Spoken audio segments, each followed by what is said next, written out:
Welcome, friends, to Reality Test. What is reality testing, you may ask? Well, it's something we all do every day, maybe with our loved ones over dinner, with coworkers at the water cooler, etc., when we check our subjective or personal emotions, thoughts, and so forth against objective or sort of more agreed upon fact-based reality. Although, because Dr. Ray and I, Dr. Kay, are social constructionists, we don't actually believe there's one true objective reality, but rather our own personal versions of it constructed in the context of relationships.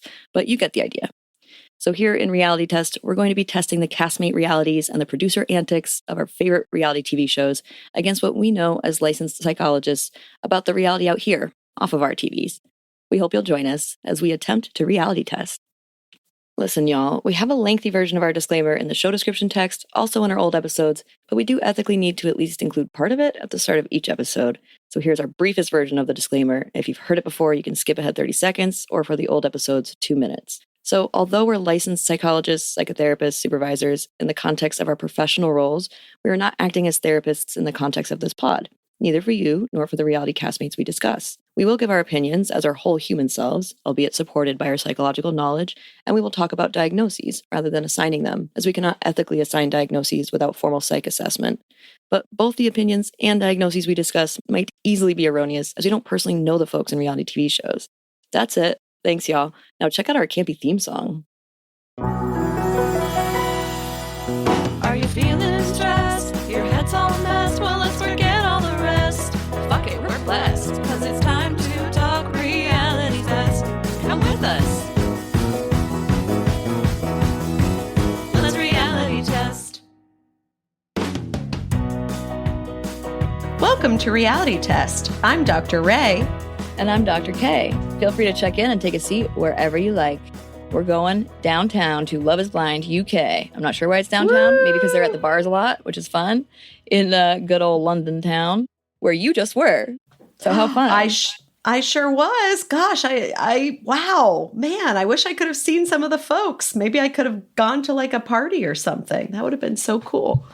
Go to one of their mixers, kind of like sneak in as an extra. That'd be insane. Be like, I was on the show. I just didn't get a lot of screen time. And now I'm here to cause chaos. That would be excellent. It's like you see that person with the hair right there in like the little corner. That's me. That was me. That was me. How are you, my dear Dr. K? How are you doing? I'm doing well. Thank you so much. I wonder how you are doing, though, dearest Dr. Ray, with a little bit of illness. I've been traveling a lot. Just talk about champagne problems. Poor me, right? And this week I was back in Seattle, more in like the Tacoma area, but I finally got a cold. And as I got it, I was like, you know what? This makes sense. It makes sense that I got a cold. I'm excited now that I'm done traveling for a little bit of time, and it's just going to be like a little bit of a slower pace, which I am looking forward to because it's been a blast. And with my little cold happening, I think my body is telling me you got to slow down a little bit. So that is where I'm at. But exactly, yeah. I was about to say it's a good thing because it's like exactly that. Your body's telling you, okay. And also your body waited to tell you that until you got through the most important things. Like it wasn't during traveling or at least, during the peak of you being needed at meetings and so forth. And now it's like you have to slow down anyway because you get to slow down. And so it's saying, okay, now that you get to, I'm going to make sure you do. Yes. Thank you, body. Thank you for telling me what you need and for also like pushing it down for a little bit while I got through the things I needed to get through. And the Taylor Swift concert, which, much needed. Yes. So needed. But yeah. And I'm pro her being involved in a little bit of political stuff here. So T Swift showing up and also Beyonce. It's funny because it's like both sides of the, conflict or whatever that is, like competition there. I'm a Beyonce fan and you're T Swift, and both of our favorite of the two are pro liberal politics. So what a relief. Thank goodness. I made a joke. I was like, Taylor Swift even had to make the debate about her because she just fucking posted her Instagram right after the debate. I'm like, of course, you can't not be a part of a news story. So anyway, like love Taylor Swift, and she is kind of a white woman in the way that even, a major political debate she has to make about her by posting her support for Kamala Harris right after.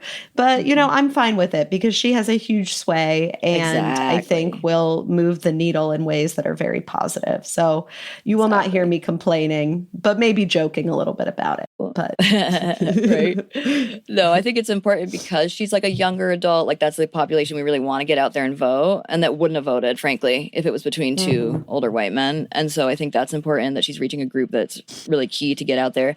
I agree that it does also have like a little bit of an air of self-promotion in the way that she does it, and yet that's also like a skill that she must have to have in her position. So that's in some ways I also respect in some ways that she's, good at marketing and so forth. And then definitely agree about the voting thing. It's like Megan Thee Stallion. Megan Thee Stallion at one of her concerts made a huge, went on for a while about how I think she even was saying my president, or saying I want my president. And then naming all these things that Kamala is doing is very cool. Oh, thanks, Meg. Yes. Get us that young adult vote. Please. God, please. And also to our listeners, no judgment or shame if you are not voting for Kamala. Really, honestly, I know everyone has a variety of reasons and it's totally justifiable. It's my personal politics, and I'm not going to pretend we don't have politics because even as therapists, we have politics. And if we pretend we don't, then it comes out sideways. So we do disclose our politics within reason in ways that is not promoting people to vote the way we do, but just as a way of being self-aware and also explicit about our values. Yes, we know we're not objective and we are not going to pretend like we are, but hopefully we're going to be aware of that so that we're not placing it on you with an air of objectivity, if that makes sense. Exactly. Pretending like we're objective and yet sort of influencing below the table. Not good. Yes. This is why to be aware of that as one of our biases. Indeed. And we're just going to intellectualize for a quick second and come right back. Yeah. No, but that's great. I'm so glad that your body was it's like how people get sick at the end of the exam week or whatever instead of during. So I'm glad you're finally at the slowdown period. Thanks, body. But how are you, my dear Dr. Kay? I guess that was my check-in. So what is on your mind and heart this week? Do you want to add anything other than illness to your check-in since we're doing that as parlaying that into a check-in? We talked about the debate just a little bit. I was glad for the most part it went the way that it did. Just so you know, I'm from Ohio. We don't routinely eat pets. And the immigrant populations are not eating pets in Ohio, just to debunk some myths or maybe some assumptions about what it's like in Ohio. But yeah, that's maybe the only thing I would add. But yeah, mostly that was just the wildest. That was so wild. So much word salad from our friend, former President Trump. It was a lot to take in, and also not very much. Yeah, exactly. It was a lot on one hand and not enough on the other hand. Yeah, it reminded me of when he was like, oh, are we looking into using bleach in our veins to get rid of COVID? Have we looked at that? It's like, what? Sir, no, we will not be using bleach in our veins. And the scientist was like, no, or whatever. But then she also ended up trying to be nice about it. But that is the wildest thing I've ever heard. Just like eating pets. Silly. God, is he weird. And then just relying on the fact that he's saying that she's just lying and that she's not going to, what is she supposed to do? She hasn't done anything as vice president. Sir, every single politician, did you do everything that you promised you were going to do when you got elected? Absolutely not. There's such a difference once you get in office because there are other elements in place to make it harder for presidents to just make unilateral choices and changes. And that's for a reason. And that's probably a good thing in some ways, although it ends up being a lot of stalemates in other ways.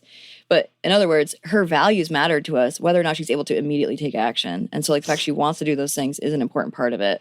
Saying why didn't you do more as vice president is wild, especially because she also wasn't president and you were president. Right. And didn't do a lot of what, we had some of the worst rates in certain areas and stuff while you were there. So no, thank you. Yep. If anyone has seen the show Veep, they would know the vice president does not have very much power. Not that that's a totally accurate show, but I think the humor is funny for a reason. It's not like the vice president has all this power to make change. So it's kind of a silly argument. Exactly. It's almost like they're sort of they're there to be the backup. And then also, they have some areas that are specifically for their part, but So she really is sort of like the way they say that about like the president or someone in power for the last period of time. They're sort of like a lame duck or sitting duck, lame duck, I guess. Oh, wow. I've never thought about that before, but that is a term a lot of people use for politicians. And yet they're using that word I very much don't like, lame, Lame, because it is an ableist term used to refer to folks who do not have capacity in a certain way. So that makes it lame, like they have clubfoot or something like that, a disability. So it's a very ableist term. I try not to use it. Definitely grew up, with it being a popular word. So I understand when people say it. I just try not to use it. And so what a bummer. That's such an important term in terms of how much it's used to refer to that specific setting. What a bummer that that's involved there. Okay. I'm not going to use that term anymore. What's another way of saying that kind of thing? Like someone who's out of power, in obsolete or like ineffective. Yeah.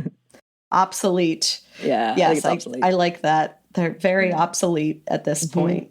Mm-hmm. I feel like I have heard sitting duck used maybe, but I'm not sure. I think sitting duck is like when someone, because I think sitting duck means somebody's like ready. They're like easily shot or whatever. Yeah. Yeah. So that's easily targeted. It's like fish in a barrel. Yeah. Oh, sure. Mm-hmm. Yeah. So I don't know. Obsolete gets to the same place with less colorful language. But I'm so grateful you first educated me on the use of the word lame, and I'm very grateful for it because I think it's still often used in a lot of people's vernacular and current, including mine. Totally. And it's sort of like a surfer word, it feels like, or something, like it feels very like cool, casual language. And so it's an interesting sort of context for one of the words that we use a lot that's meant to be sort of like a, like right on or whatever, like sort of kind of like surfs up. But it's good to know. And I really like my college roommate first educated me on that. And it took me a minute to get it out of my vocabulary because it is a common one. Mm-hmm. So that's fun. I guess for my check-in, I will say that I am, my birthday's coming up. So I'm going to be doing some fun, like little things here and there to celebrate with different groups. So I'm excited. And I'm going to a Pride event tomorrow for, I know it's not, typical June, but there's going to be a Pride event sort of semi-locally I'm going to go to. And I'm excited about that too. Yay. Fun. Very fun. So now we have some exciting news for you all because we are going in a different direction in terms of how to use some of our episodes. So I realized when thinking about what other shows do for reality TV is a lot of people do recaps, of course. And we had sort of started with recaps, but steered a little bit away just because a lot of people do it. We thought what we bring to the table that's valuable is the psychologist angle. So we stuck to the segments. But one thing I haven't seen a lot of is an episode that covers an entire season of a show. And the reason that might be valuable is for somebody to decide, whether they want to even watch this season, so they could sort of get an that's 50,000 foot view of it, or as it might be a way of someone remembering what happened in that season. The other thing that we're going to do is say, like, this is episode 1, this is episode 2. So you could also use our recap to figure out which episode XYZ happened during. So it's going to be a little bit of a blitz, one might say. We're going to sort of like have a lot of information for you. But as we go through it, we're also going to include our segments. So we're also going to be offering our same old sort of psychologist perspective on some things. We're going to try to do about 2 to 3 minutes per episode. So if you skipped ahead about 2 or 3 minutes, you might get to the next episode if you're interested in that. We're going to start with doing this strategy for Love is Blind UK, the UK version of Love is Blind. For anybody who hasn't seen Love is Blind as just a general franchise, it is the idea that people can fall in love without seeing each other. And so the castmates actually become engaged to someone that they've fallen in love with through a wall. So they haven't seen each other yet when they get engaged. And then there's something called the reveal, where they then see each other from the two opposite sides of the room and they run to each other in the middle down a carpet. It's very cute. And then they kiss for the first time usually. This can be sometimes awkward. Sometimes it's just like really loving and adorable because they feel intimate with each other because they've already met or like fallen in love. The one thing I will say is that sometimes people take a minute to sort of like match the voice to the face because they have an image in their head while they're getting to know that person and they might look completely different. So sometimes that can be an obstacle that's then sort of part of the point of that. And then they go on a honeymoon and they go to a foreign place and stay with their loved one and they get to, do the honeymoon thing. They also meet with the other couples during that time. They come back from the honeymoon like a week later then they're back to real life. Like, what does it look like to be with this person in your daily apartment life, or whatever? They meet each other's families, each other's friends. At this point, they then also invite back the people that were in the pods who didn't get a couple or didn't get engaged. And so if somebody was in a bit of a triangle and they chose one person, the other person that they didn't choose is going to come back at this stage once they're back to, say, London in this case. And so that always throws a wrinkle in it for some people where they're like, oh, wow, that person's actually like really attractive and da-da-da-da. So that's a test everyone faces. And then they are pretty much required by contract to then go to the altar. Like they are actually, some people don't do it, but most of the time, if you've gotten to the stage of coming back from the honeymoon and you're still together, the producers really want you to go to the altar because once you're at the altar, you can say, I do not. That's totally allowed. And they love that. They want some drama. So then at that point, a great speech. Yes. A great, often feminist speech. Yes, Deepti. You will always be the prototype, Deepti. We love. Yes. That's so good. That's so badass. So good. Yeah. So well produced too. Like to make it seem like she was all in still. Oh, so good. So then they do that. Yeah, exactly. They go to the altar. And if they say, I do not, they could choose, we're still going to date, or they could choose just to never see each other again. Originally in the US version, they said that if they say no, it has to be goodbye forever. Like that was part of the stakes, was like either you get married or you say no forever. And nowadays, at least in the UK version too, they didn't even say that as part of it. And also, yeah, that's nice. They made it gentler. I noticed that. So they didn't even say that. But then also, so there were a couple people who said, this is a no for now. This is an I do not for now. Maybe we'll be friends later. So, or I mean, maybe we'll get married later. We'll stay in a relationship for now. So that's nice. It's not so high stakes because that is a lot to ask, I feel like, Totally. It's only like 6 weeks or something. Yeah. I couldn't get married in 6 weeks. And I know, people do it all the time on these shows. And then some of them don't, which makes it very fun to watch. Exactly. And I do think it's intimate. Like they're talking to each other every day for 2 weeks in the pods. You know what I mean? Even though there's a wall between them, they get very intimate in that time, talk about each other's traumas and, see if they're compatible. So there is something different about that than like if we would think about our daily lives marrying someone we met and we're around for 6 weeks. So if you compare it to The Bachelor, where you're in all these like gorgeous kind of settings and there's not like, you have the dinner conversations where one discloses one's trauma. It is actually a lot more time than that. Oh, yeah. Good call. Huh. Yeah. Yeah. They have like dates for like a couple hours here and there, like a total of like 24 hours uninterrupted, if you thought about it that way, maybe. And that's including like fantasy suites, like they have not much time to get to know each other. Whereas this is like way more than that because they're also living with each other for most of the weeks. Totally. It's actually, much better way to see if you'll work, honestly. Yeah, totally. Find out what your icks are about each other and see if it's a total ick and you can't get over it or if it's something you can start to live with. If you hate the way someone loads the dishwasher and that's just a deal breaker for you, you wouldn't know that on The Bachelor. You wouldn't. You've never seen them load a dishwasher on The Bachelor. You've probably never even seen them brush their teeth, really. I guess, fantasy suites, you see each other. Hopefully you see each other brush your teeth. But yeah, there's so many elements that you might never see. Man, it's a miracle any of them ever make it on The Bachelor. I know. And when they do, it seems like it's because they dated for a long time again. Like after they got off, they waited to get married. I think that helps. Yeah, I'm not sure what I think my most likely to be an ick that I wouldn't get over is probably like political, like sociopolitical, ideological. If I found out later that they were being dishonest about it, like I think that Devin was, then I would be like, oop, endgame.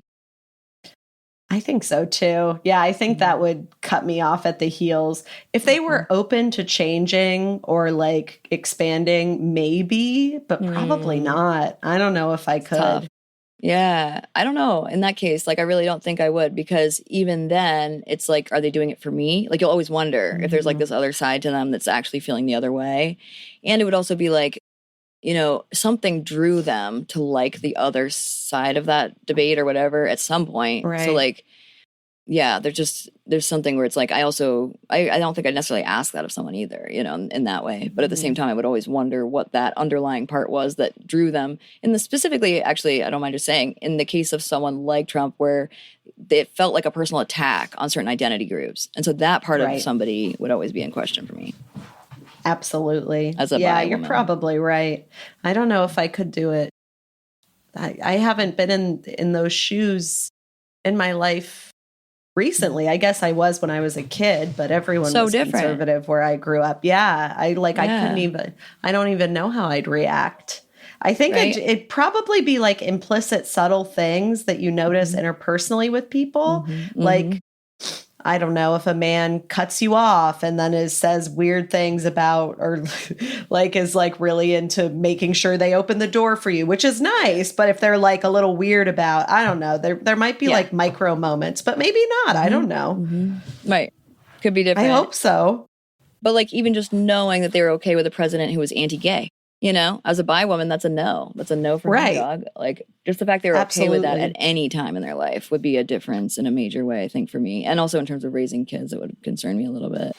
And then I think though, like back then, by the way, like I had a boyfriend who was Republican way early in the days, and it was totally fine. Totally effing fine. Yeah. It was really when Trump became president because it was a different kind of split. Like then it became, are we really all okay with some of the shit he says and some of the people that he's alienating? And, you know, he's making it okay for everyone to be biased against these groups that many of us obviously belong to. In fact, a majority belong to at least one of the, if we were saying that everyone counts if you belong to one of the groups that he was outwardly speaking against, then that's a majority. And that's really not okay, you know? Absolutely. Yeah, I don't think I could do it. Sorry if we got any Trump supporters listening to the podcast. I don't think we're not dating you. Yeah, and we're not dating you. So that's the main thing. I'm totally fine talking to someone who's a Trump supporter. Honestly, I am. I don't care about that. I just mean if you are marrying somebody, you know, that's different. And also, again, no judgment. There's so many reasons people like him. And they usually are nothing to do with that part of him, obviously. So no shame. Wow. Yeah. Intended. Maybe a little shame, but no, to each their own. There's got to be something, you know, it's a collection of things that make it okay to be okay with, that makes someone feel okay with him. And that's fine. We're not here to change any minds. We're just not going to marry you. And that's fine because we wouldn't anyway, because we don't know you. Nope. Yes. Well, maybe we would if we got to know you in Love is Blind. Maybe if we saw you behind a wall and, you know, because we're not going to Love is Blind. We're not going to do Love is Blind, but it is kind of a fun premise, right? Like this idea that you can get to know someone's like mind first, and attraction does matter, right? Like I think when you see each other, I think one of the key things that works about the show is that they pick people who are generally attractive. Like there's some degree of that, so that way people can still see the attractive part happening too once they meet them. I think that's key. But I think it's fair to say there is an element of needing to feel attracted to somebody too. But how cool to experiment with feeling attracted to them first by their brain. Totally. I think this show has shown me that love is not blind. That's my takeaway. Yeah. And I think in particular, I think love is more likely, these are most, I think all like hetero presenting couples. Not everyone who's been on the show is hetero.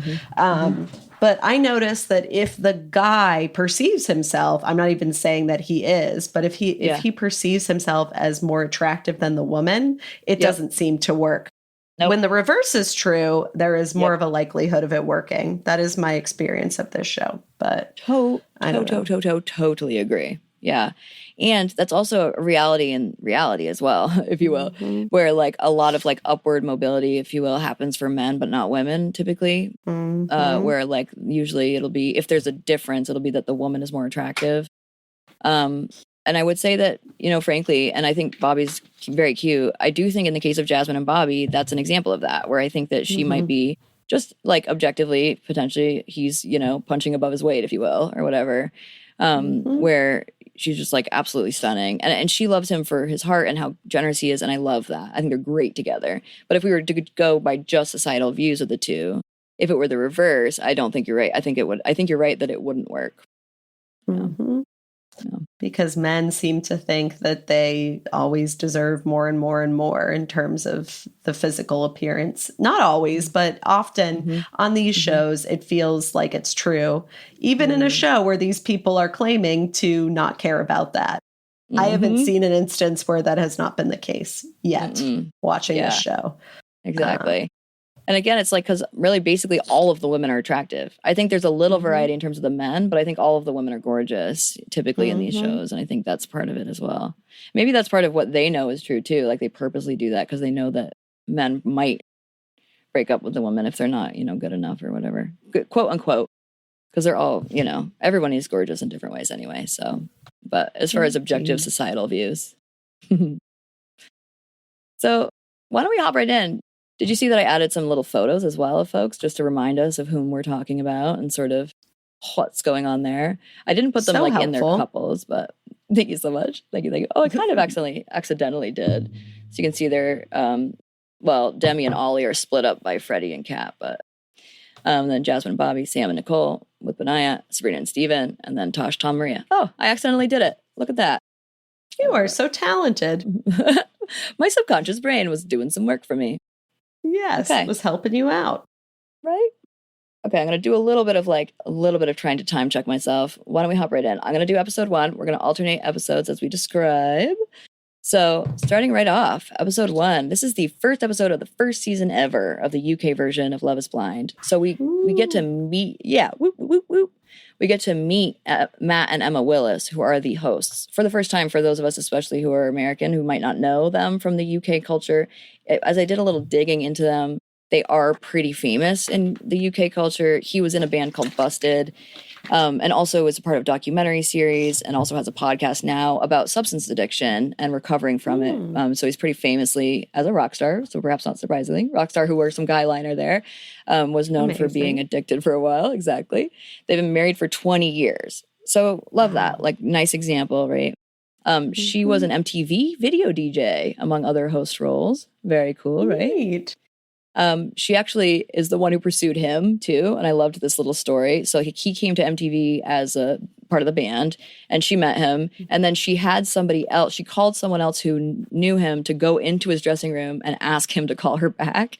So she actually pursued him to go on their first date, and they've been together ever since. Oh, we love that. We love women making the first move. Yeah, taking initiative. And they're both very good looking and just like really nice little couple. So not that matters, but just as far as nobody's punching, I think they're both, you know, really, really well known, and also really love each other. And it's really, really clear. And it doesn't feel at all power dynamic-y. It's really cool. So they greet the contestants first, just like in the US version. We meet them briefly. Then they greet the contestants in their separate areas. The women are all in their lounge. The men are all in their lounge. The pod dates start right away. So the pod dates are, well, as you may have understood, just inherently, they are when they're in their pods. So they don't see each other. They're on either side of the wall, sitting on a couch, talking to each other for hours. So this is where we first meet some of the characters that we're going to know throughout the rest of the show. So I'm going to just give a quick little rundown of whom we'll be seeing. So Freddie, he's a 32-year-old, very cute, very sweet, affectionate funeral director. And he has yep, exactly. The women were sort of like, oh. One of them was like, or a couple, I think, were like, you're kidding, right? No? Okay. And he takes it very seriously, and he does a very good job, I think. It seems like he has quite a bit of money.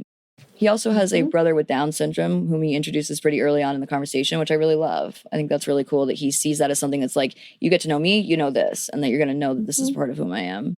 He has a little love scenario with Catherine, and Catherine's in a bit of a triangle, but Freddie likes her and they end up together.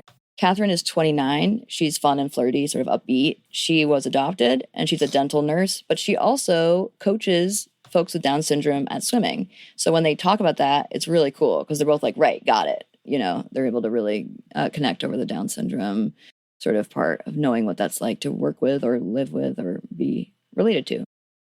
Ollie is the other person Catherine likes. So she likes Freddie and she likes Ollie. It's pretty clear to me that Ollie was number one for her for quite a while. In fact, I think he would have been her number one if he hadn't started to sort of pull back a little bit. He's 32, right? Don't you think? I mean, I think the way he was sort of like, and, you know, she tells everyone she broke up with him, but it was really clear in their conversation he was already starting to break up with her when she started breaking up with him. So, yeah, right? I mean, so I think that was pretty mutual. At the very least, it was mutual, but I think she also probably would have kept going with it if she wasn't aware that Ollie was leaning a different way. So he is also 32, like Freddie. He reminded me a little bit of Clay. Did you see the US version, the recent one of Love is Blind that had Clay and AD?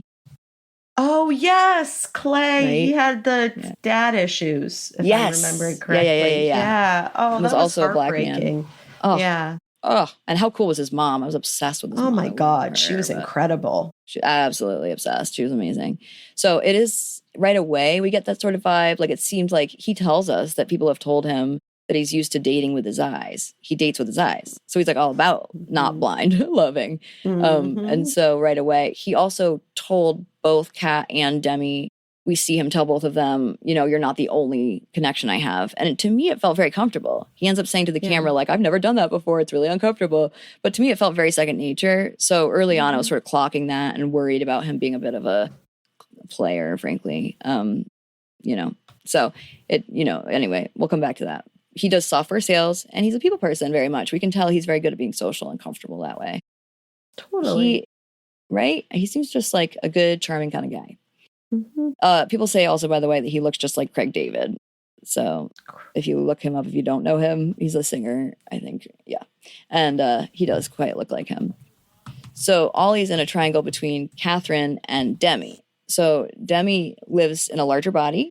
Catherine's quite skinny and blonde and white. Demi is a woman of color in a larger body. She talks about her weight and then also talks about how she's very sporty, athletic, and very competitive in sports. So she's seen as sort of the guy, one of the guys amongst her friends. She also ends up disclosing that she has endometriosis, which brings a really important set of sort of like awareness building into the zeitgeist of the show, if you will. Absolutely. Right. It's so great. Such a meaningful thing. And in the reunion where she's talking about how much it meant to her that people supported her, it was just so beautiful. I love it. And Ollie reacted really well. Anyway, we'll come back to that. So unrelated, different guy. Next guy's name is Sam. And what do you know? Sam's a bit of a villain, just like Bachelorette. Shocking. No, Sam M. Another villain. Don't name your kid Sam. For now, we should probably pause. Let's pause on the name. So funny. He's 31. And he tells everybody at the beginning, don't forget me. I'm Sam from London. So I put that sort of in quotes after that. He, in preparation for the show, came off of all the dating apps. He went to the gym. He got a skin routine going and also got a nose job, all for Love is Blind, once he found out he was going to be on it. So he tells us that right away. And we therefore clock that he's pretty concerned with looks or like worried about how he looks. So self-conscious, I would say.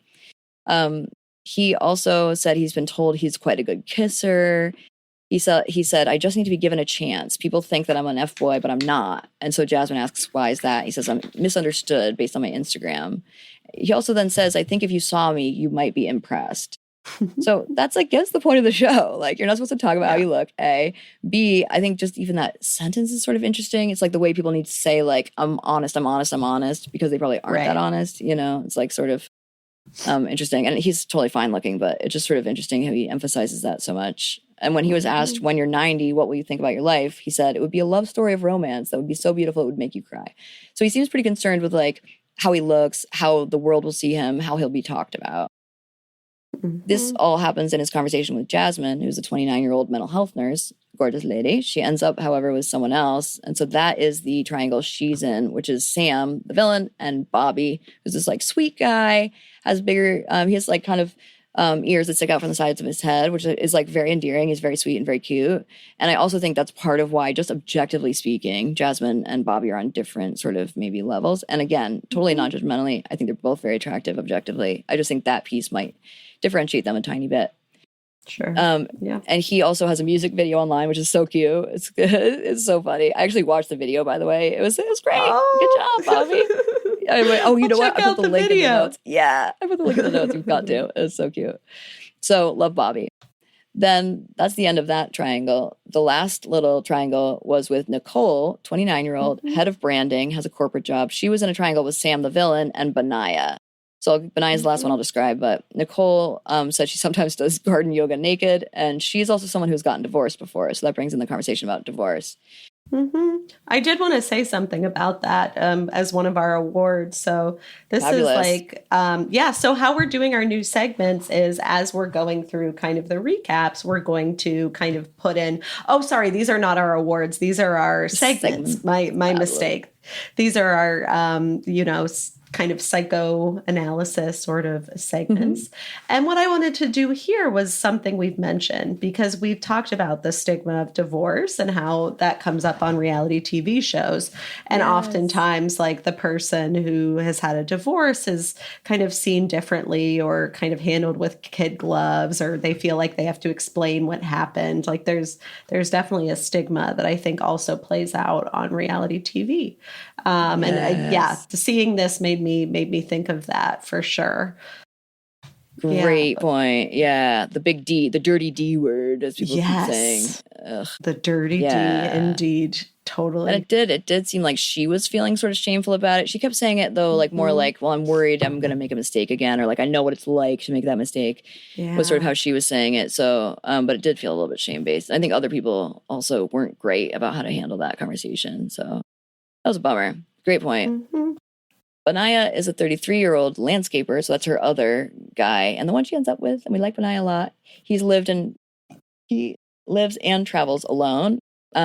He did call himself homeless, but he's not like living on the street, because he does freelance sort of house sitting. He also has hitchhiked to Budapest. His only serious relationship ended in 2012. We haven't really ever heard why. He did refer to himself as fully crushed. And he also talked about having a difficult childhood that affected his self-worth, but that he's at a good stage now, feeling at peace. So the last little bonus person I'll just mention is Charlotte, whom we do not get to know at all.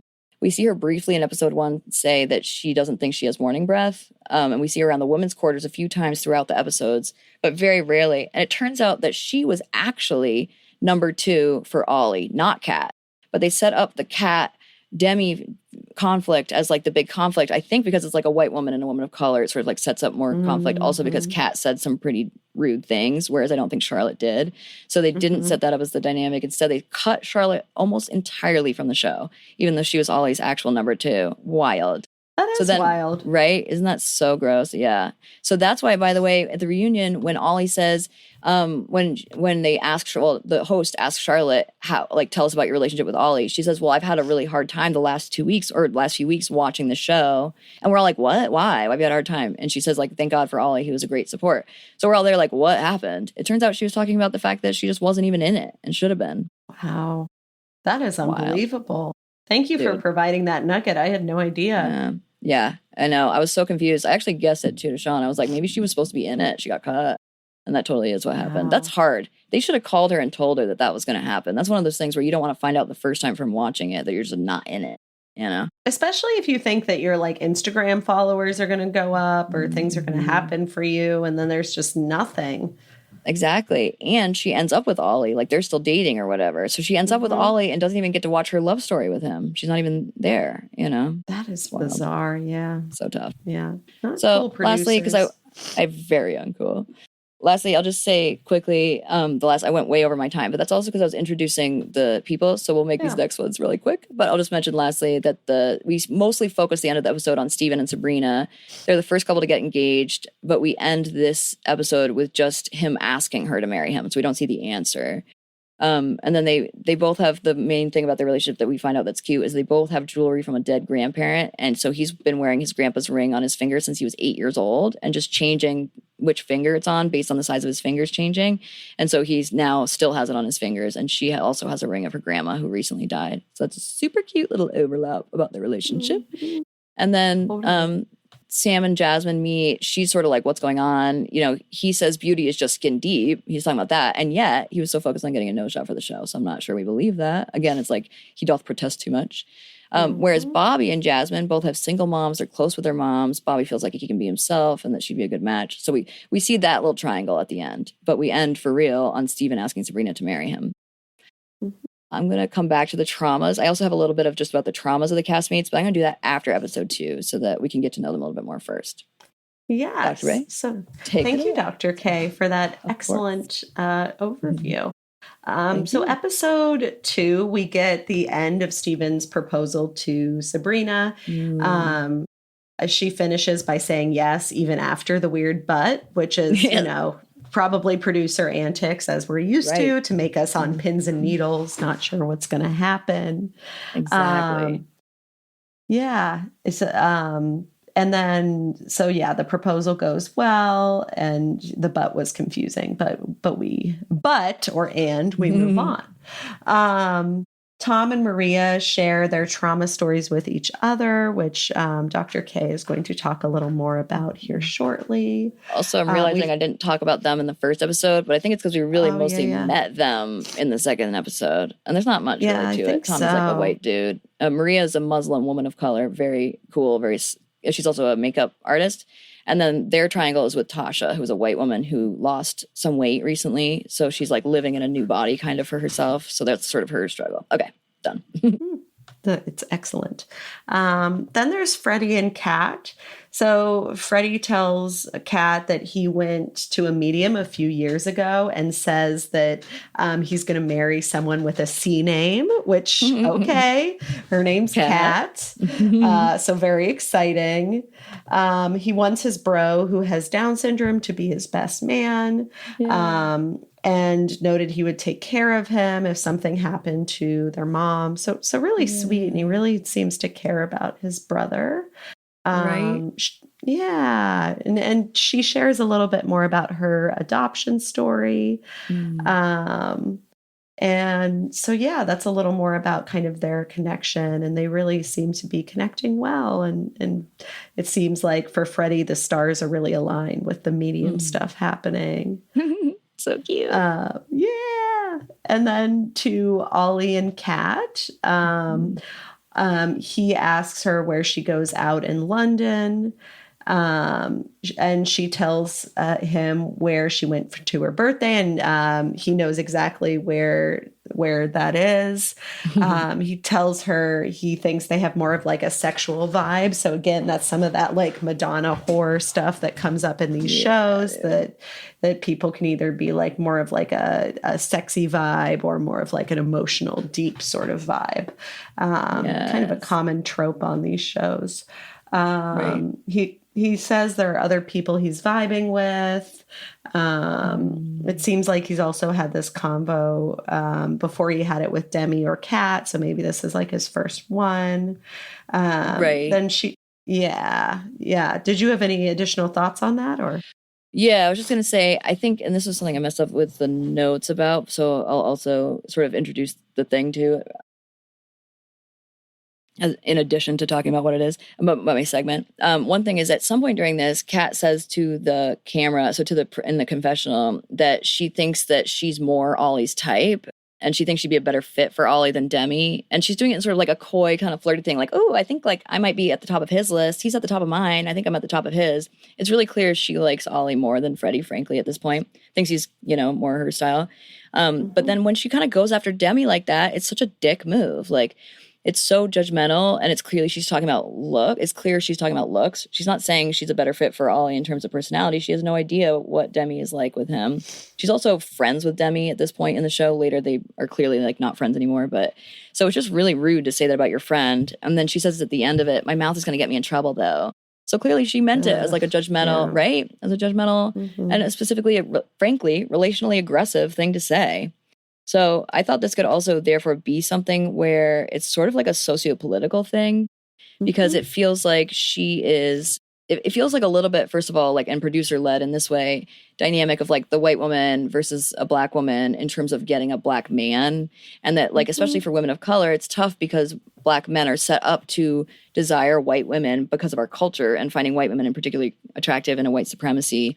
And so that can feel very much like betraying their race and the women of color by their side. So it really feels shitty, and it feels shitty that she's like playing into that. We don't see him as liking her more necessarily at all, which I love. So I will come back to this a little bit because Kat is clearly relationally competitive with Demi. We also see some other relational competition in a different dyad. So I think that's going to be my like overarching sociopolitical kind of like thing is around relational aggression, which happens to be more is more common among women, since we're also socialized to be more caring about relationships in general. So this is a form of aggression that Kat is clearly using with Demi in this line of examples that can be an example of a patriarchy where women are trained to take down other women, to fight for reduced resources because we're not at the top of the food chain. So we want men to see us. Most importantly, we want to be the most important woman in the room. So we'll take other women down in the process, which is very upsetting. It is. It's not cool. Not good And stuff. by the way, he brought up that he was like, oh, I know exactly the kind of girl you are about the club. So then when she comes back to the fucking women's lounge, did you see how she was so upset? She was like, oh my God, I can't believe he said that. He's judging me based on one night that I went out. When like clearly she gave that example thinking that would impress him, you know? So I don't know. It's complicated. And the women get judged based on like where they go out as like, this is the kind of girl you are. It's fucking annoying. That too. Yeah. So true. It's all complicated stuff. No, so true. Another thing that happens is Sabrina and Steven had their reveal. Sabrina has like repeatedly told us that she doesn't trust men and finds it difficult to be vulnerable. This seemed really like genuine and comfortable. It just was really sweet. Like warmed my heart. Yeah, it was lovely. And she said it was like the best day of her life. He said he couldn't be happier.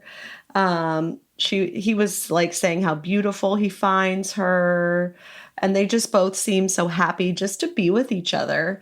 And he's like, this is what I wanted my whole life. So it seemed to be really going well, which it was just lovely to watch. Like I really enjoyed it. It was really sweet.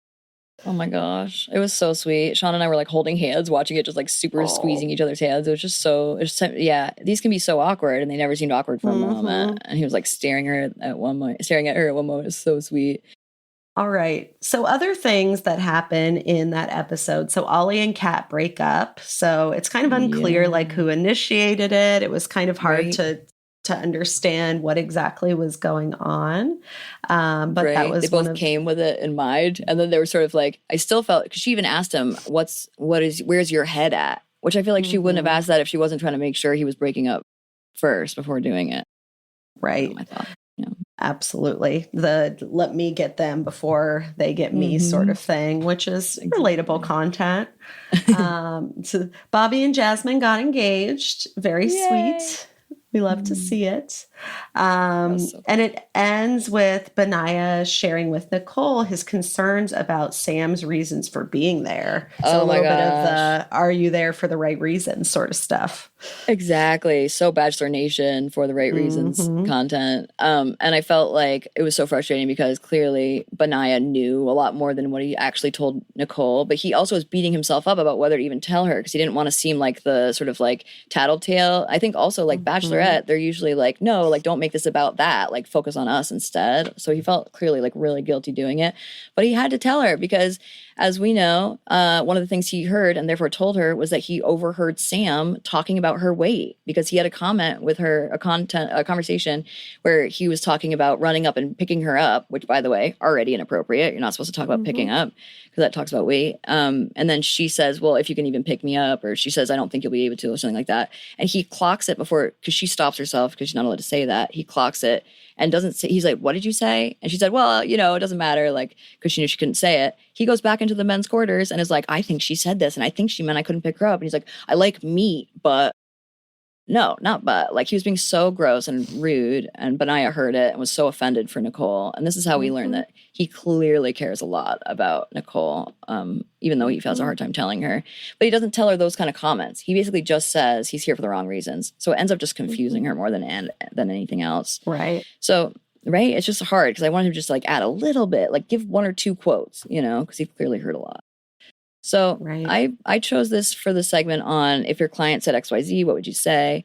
I think it's pretty clear Sam is really judgmental of others, which means he's also super self-judgmental, thinks a lot about looks. And so I think I'd want to work with him. I think he probably also has some anxiety. It seems like I'd want to work with him with some sort of self-compassion content, and then ACT as well. And I thought that sort of, you know, thinking about the anxiety would also help with the judgment, but the judgment would also help with the anxiety. So I would do probably both around the same time. So I think that's, you know, try to sort of go after the insecurity, which would just make him a lot more confident and authentic, I think. He seemed very inauthentic throughout. Yeah. I like what you said about the self-judgment and the judgment of others. And yeah, I think self-compassion could be a good angle. Right. Thank you so much. Okay. Fabulous. So that was the cutoff. Oops, I was also going to do the trauma really quick, which I'll just do because this is a part of getting to know them as well. So Totally. Sabrina and Steven are one of the couples, and they do end up together. Her parents divorced when she was 13, and dad wasn't there a lot.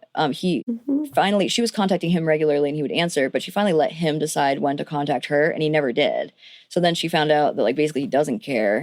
Then at 26 or something years old, her mom finally tells her that her dad was actually from Italy. Wasn't even him. Wasn't even that guy. Wow. I know. That was so upsetting. Yeah, it was really upsetting. Yeah. Really? And then he returned to her. He's actually from Italy. And then, where he returned to. Oh, right. No. So my whole point here is that he's from Italy. So even though he slept with mom and got her pregnant, he then returned to Italy while mom stayed in Belfast, Ireland. And so she never got to know her dad at all. So it makes so much sense that Sabrina's super guarded with men and she really doesn't trust them, which I think makes a lot of sense. Totally. Steven, on the flip, had a long-term girlfriend who was diagnosed with cancer. She had a tumor. She stuck with him for a while, for months. He was taking care of her and eventually said to him, I really need to focus on myself and my health and healing. So it's interesting because she's actually still alive, too. She survived it and yet had broken up with him. And so I think he has some clearly conflictual feelings about that. So that's their dyad. The Tom Maria dyad, Tom had parents who broke up when he was 4. He would see his dad about once a year. But because he was not seeing his dad, obviously he had that thing that kids have where they like want to be around them more. So they then start to like be in love with them more than the mom or whatever, whom he's around much more often. So he moved in with his dad for a while. But then when he went away with his mom for a holiday and his dad disappeared while he was there, where he was gone on holiday. It was so wild. So obviously, it must have affected him for a while there that like he just never saw his dad again after going on holiday with mom. I was thinking it might even make him have a lot of resentment towards mom just for like taking him on a vacation, maybe even fears of going on vacation. And then clearly a lot of self-doubt and self-blame. Maria, on the other hand, her dad was dying from terminal cancer during COVID. He went to Morocco to say goodbye to the rest of his family while he was dying of terminal cancer during March. So the height of COVID happens, shutdown happens, and he's stuck in Morocco, and that's where he passes away. So he actually never gets a chance to say goodbye to Maria. One of the most upsetting things in my mind I could ever fucking imagine. So, so sad. Ugh. Kat was adopted, and she said she felt fine with that until about her 20s and then started to feel the who am I kind of thing. She's talked about how as a kid, she was always the kid who was adopted, and it just sort of made me think about how there's sort of different stigma, it sounds like, between the US and UK around adoption.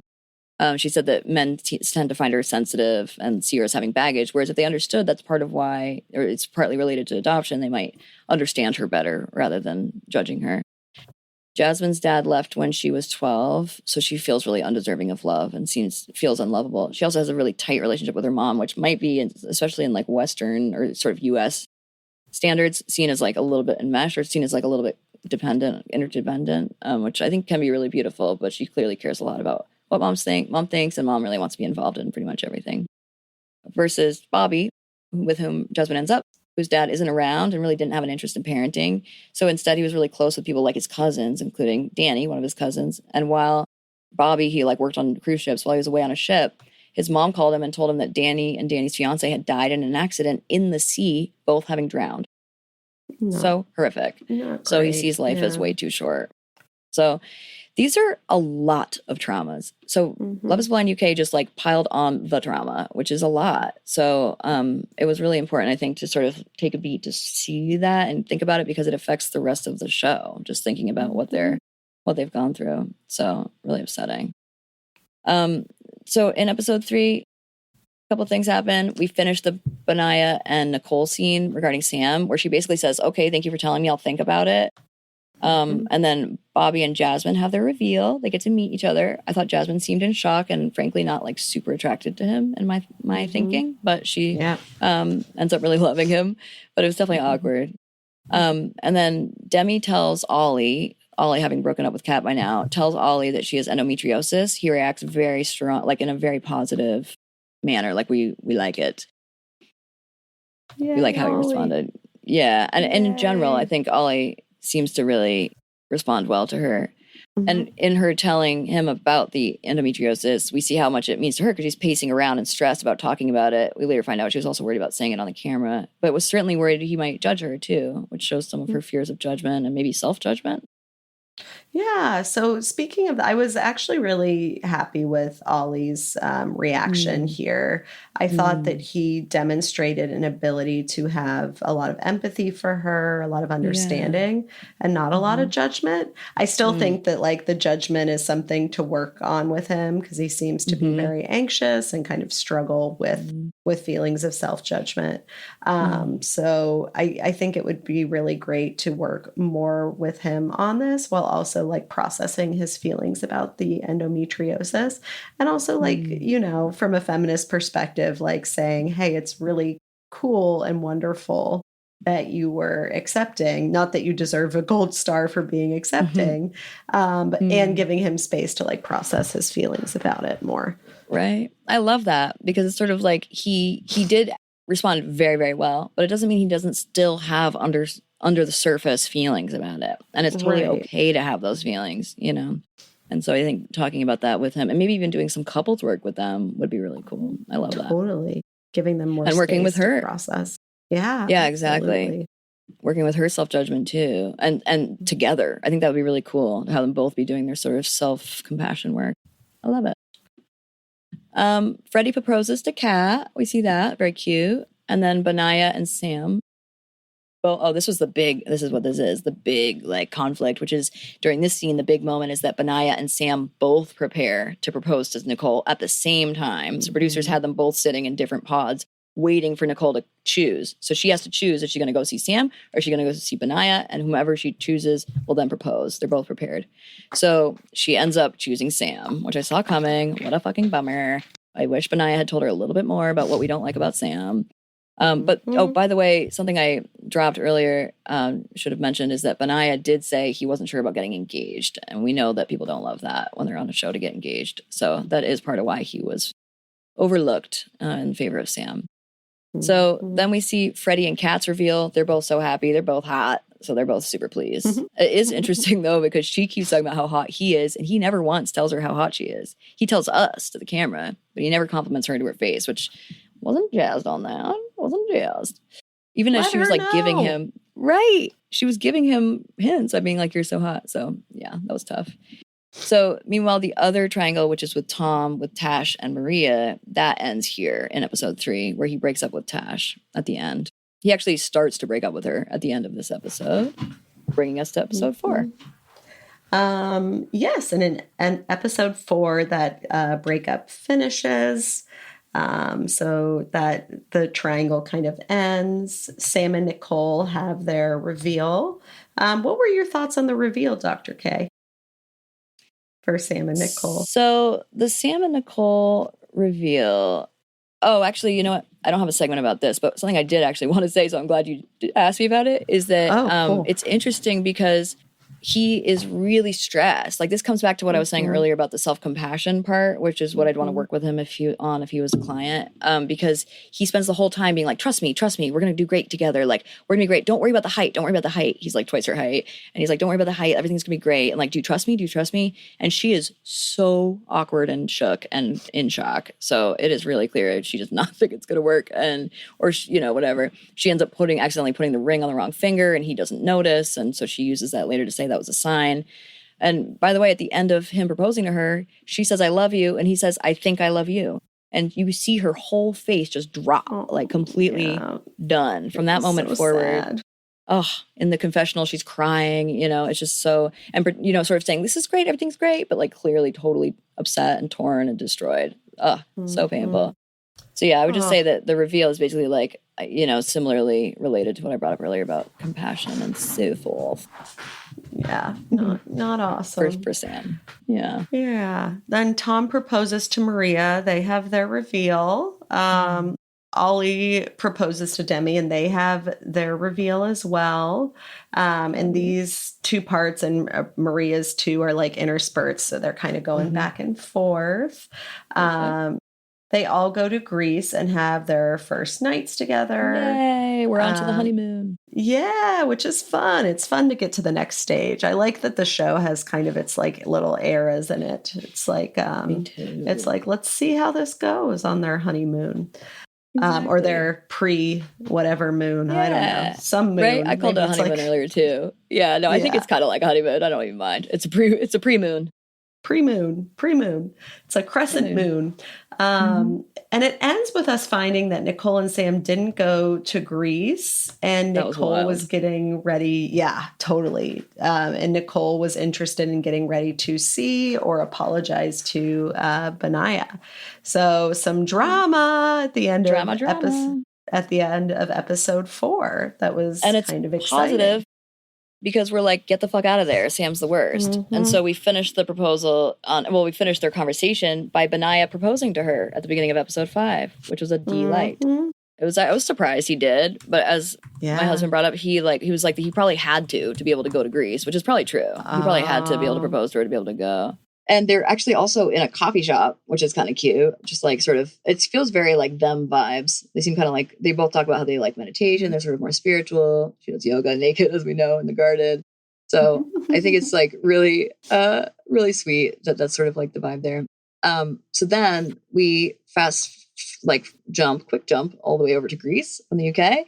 And we're starting to find out some of those like early challenges, like what's hard for these couples now that they live together. And by the way, each of these couples have their own condos. So that's also a difference from the US versions where they each had their own room sort of thing. Like I guess king size bedroom, like pretty nice room, or suites, I would say, even like a living room and a bedroom.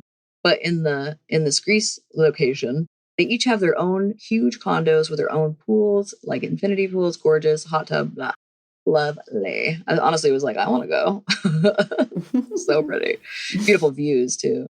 So we've returned to them in their condos, which is pretty much the reason I bring it up, like the perfect location. So it makes sense if they're, actually doing quite well because it's dreamland there.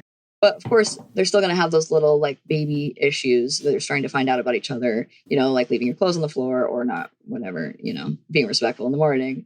Nothing actually like that actually comes up though. It ends up being much bigger ticket items. So, for example, and this is not even one of the bigger ones, but it's one we spend time on, Ollie and Demi are doing beautifully together. They're having a lot of fun. They're very like lovey, touchy feely at home in the room.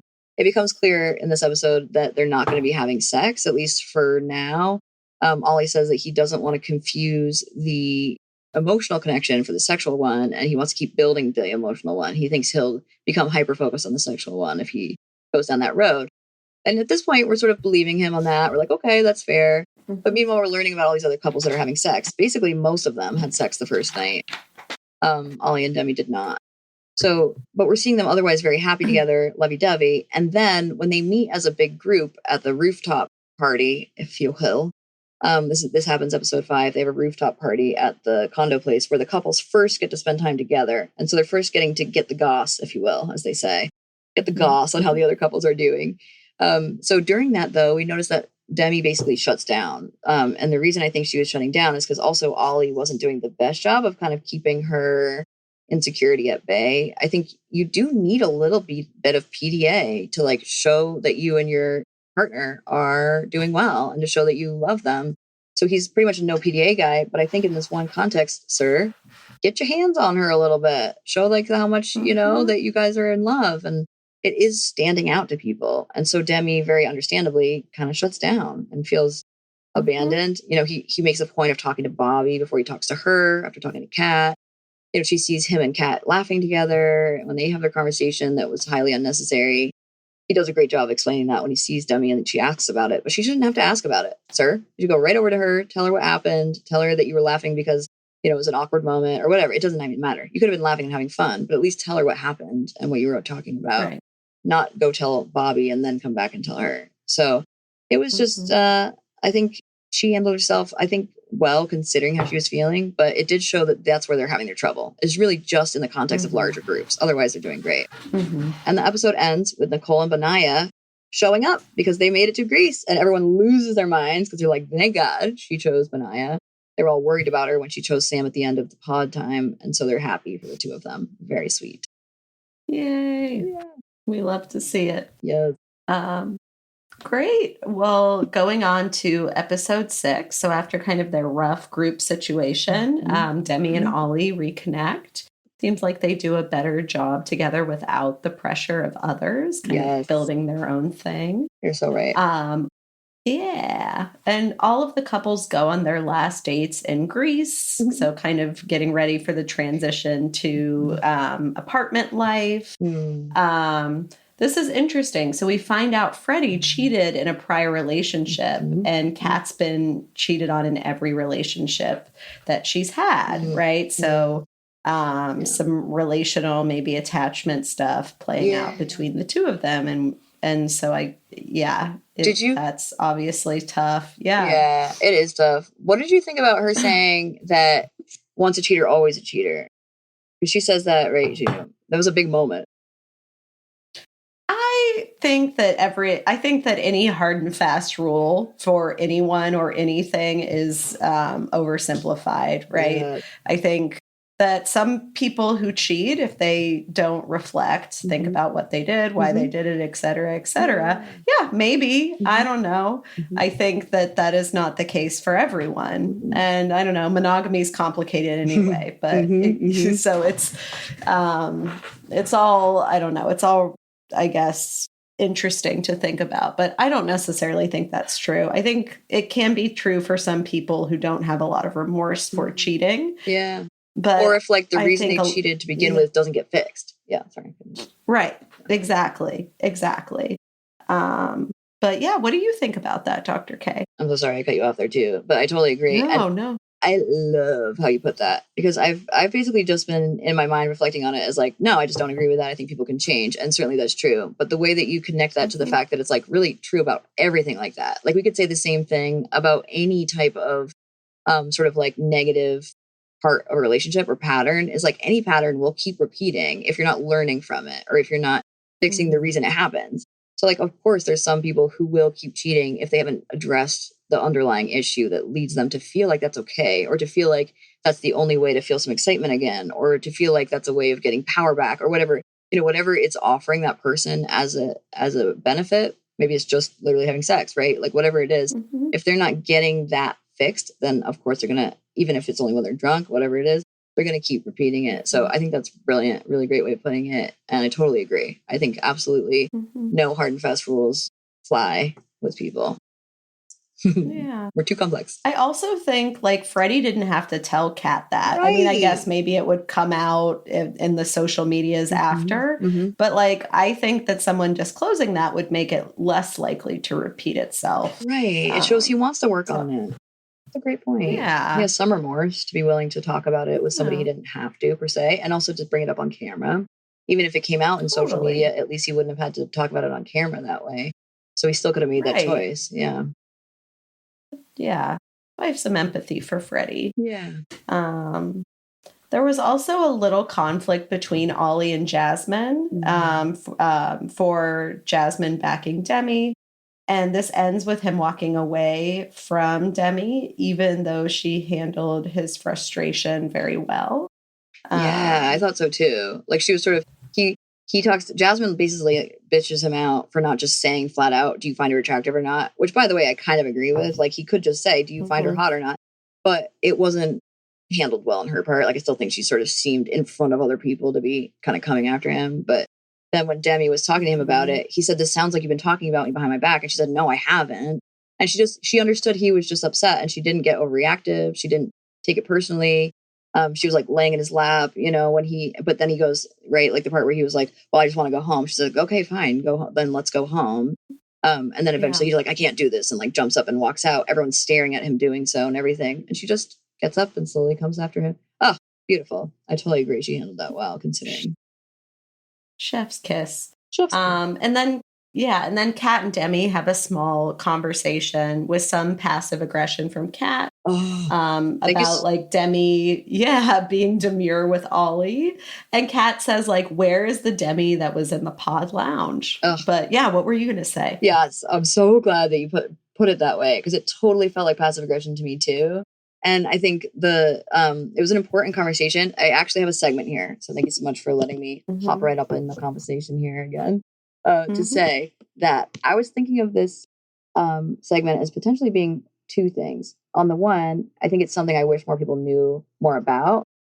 So, for example, just passive aggression in general, I think it's something that people can end up using kind of willy-nilly as a term, including when it's really just more flat out aggression sometimes.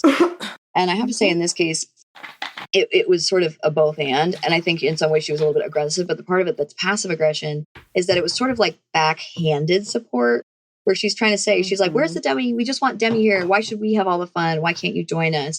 Which is also a way of being like, you aren't fun. You're being miserable. We don't like how you're being right now. And she sort of came after Ollie for it and sort of saying, what's Ollie doing? Like, why are you like this? And Demi kept saying, Ollie's not making me feel any type of way. Everything's great. Back in the room, everything's great. And just kept doing it. And it really frustrated me.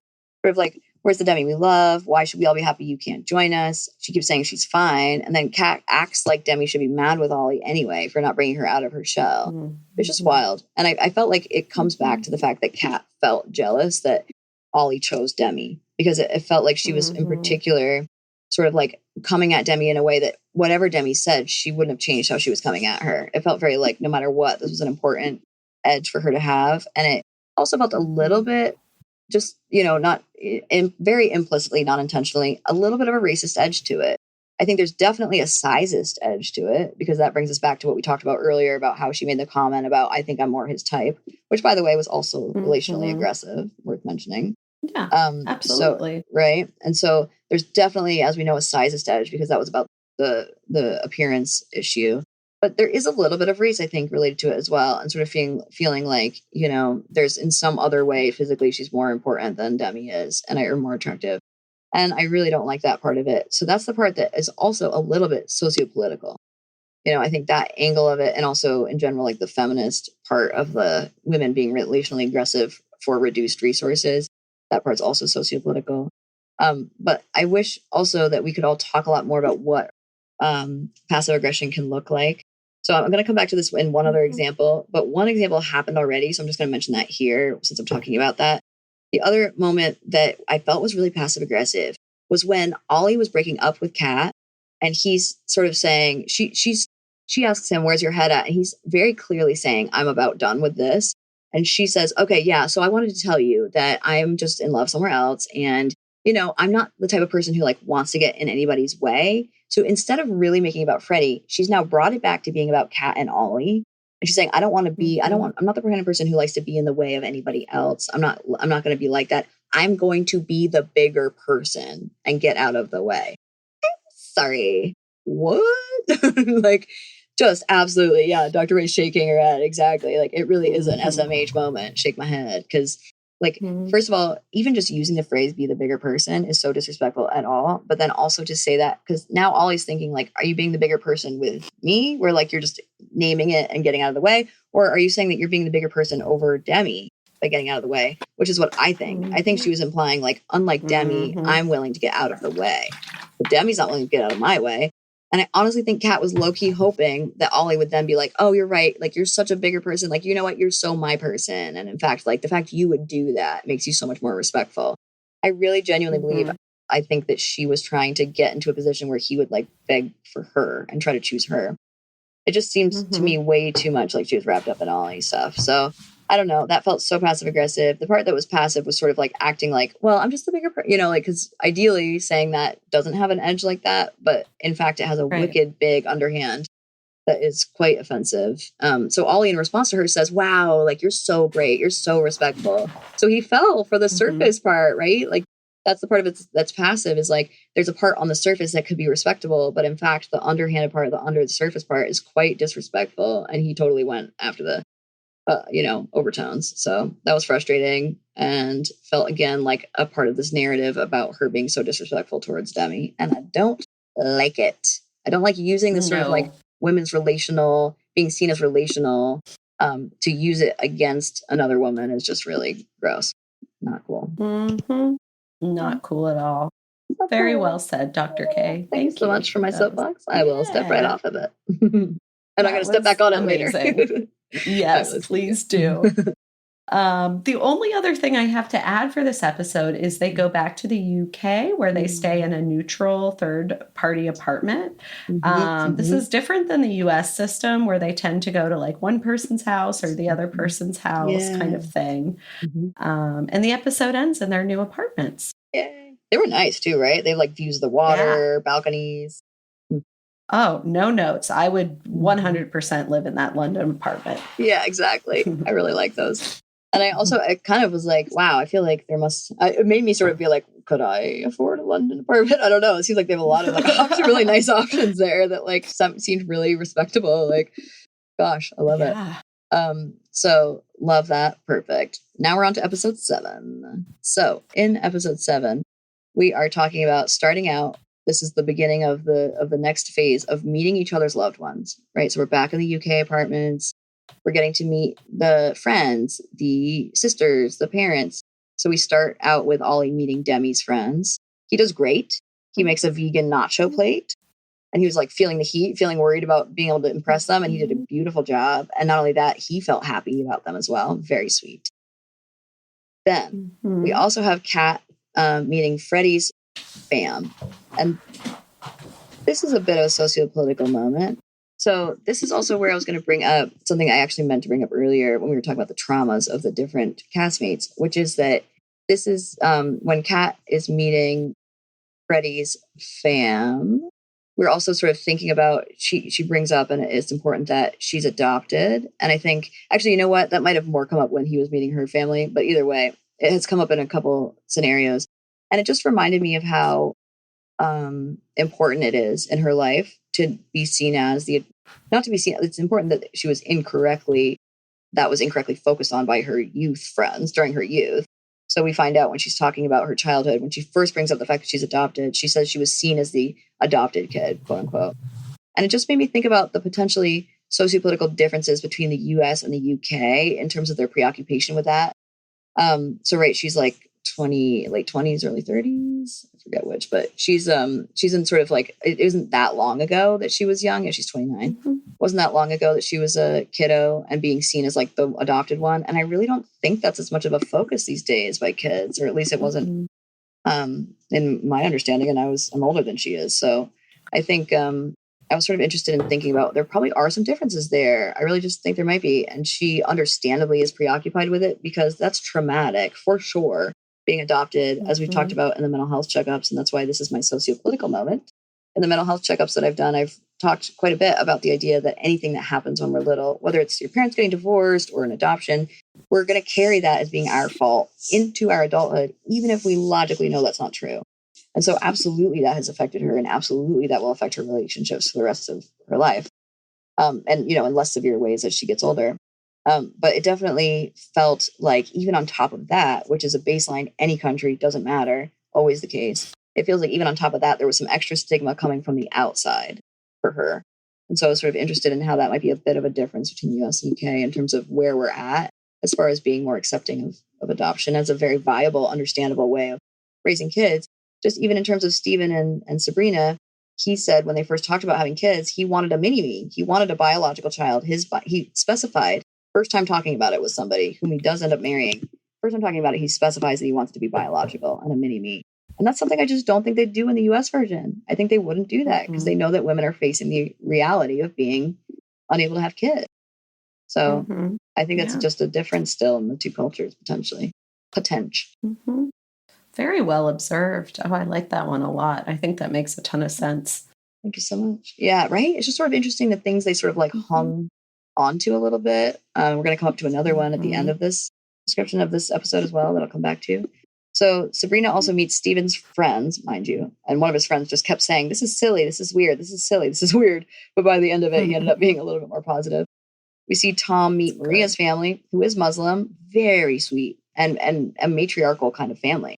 So her mom is really the lead, and her dad, obviously, as we know, died in Morocco. So mom is really the lead of the family. And then Maria's sister is also quite strong and a parent and wonderful. And they both talk to Tom and seem to really like him and give him their blessing. So sweet. Great scene. And then the last kind of piece of this was Benaya meeting Nicole's fam, which was her parents. And they were also super loving of Benaya. They love to see it. this is where we get to another thing that is potentially a little bit sociopolitical. We'll see if maybe, this is relevant to you. Why don't you tell us, actually, because I already know that you like this part. So tell me more, or you were thinking about this part. Tell me more. Yeah, I thought it was really interesting. So Maria and Tom got into an argument about her career as a makeup artist. And I just think it's really wild that someone would make like kind of a blanket judgment about who someone is based on their occupation. That's quite classist too, to think that people just have unlimited choices about what their occupation is. And that they just can kind of go eeny, meeny, miny, mo, I'm going to pick the perfect job for me based on my personality. And to assume that like being a makeup artist means you're shallow. It's just so... that feels like a very shallow way of looking at someone's relationship between their career and their personality, to be honest.